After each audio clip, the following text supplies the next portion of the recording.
Tinapay mula sa langit. A daily morning devotion with CRC family.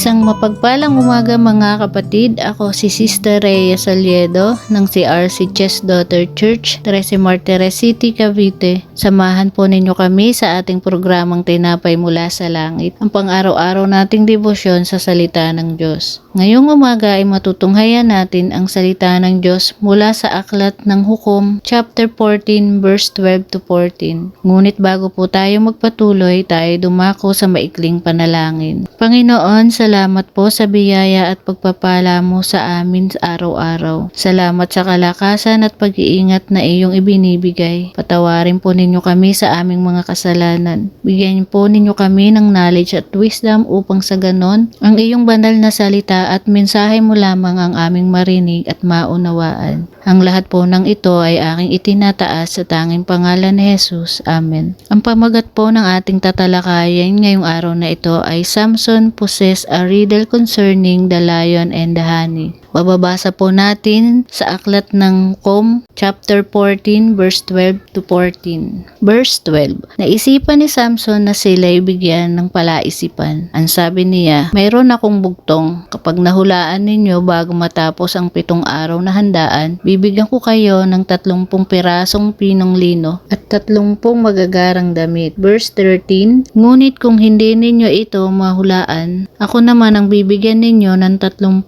pinong lino at magagarang damit. Sumagot sila, payag kami. Verse 14. Sinabi ni Samson, mula sa kumakain ay lumalabas ang pagkain, at mula sa malakas, matamis ay lumalabas. 3 araw na ang nakararaan, hindi pa nila ito mahulaan. Tulad ng bugtong ni Samson na nagpapaalala sa kanyang naging karanasan na kung saan ang Espiritu ng Panginoon ay makapangyarihang lumukob sa kanya upang mapatay ang isang batang leon. Kung iisipin, hindi ganon kadali ang pagpatay sa leon. Ngunit sa tulong ng Diyos, nagawa niya ang mga bagay na imposible sa tao. At mula sa Diyos ang lakas at mula rin sa Diyos ang biyaya. Ang lakas sa pagpatay sa leon, pagkaraan ng ilang panahon, biyaya pa rin ang nakita sa katawan ng leon. May isang kawan ng pukyutan at may pulot sa loob ng katawan. Sa talatang ito, nagpapaalala na ang Diyos ay may kapangyarihang maglabas ng kabutihan mula sa kahirapan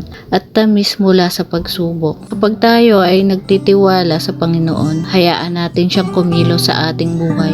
Ang mga pagsubok ay nagiging patotoo dahil ang makasama ang Panginoon sa gitna ng pagsubok ay may katagumpayan. Ang Diyos ang gumagawa ng mga paraan sa mga sitwasyon na hindi inaasahan. Siya ang ating kalakasan.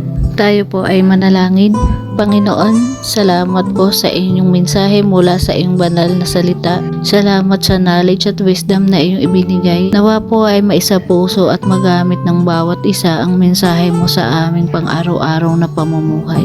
At sa iyo lamang kami aasa at kukuha ng lakas upang malagpasan namin ang lahat ng leyon ng aming haharapin at maging matamis na tagumpay at pagbabago sa aming mga buhay. Ito'y aking itinataas at dinadalangin sa tanging pangalan ni Jesus. Amen. Maraming salamat po sa inyong pakikibahagi sa ating programa. Lagi po nating pagnilayan ang salita ng Diyos mula sa ating puso dahil lubos ang magiging kaunawaan natin dito.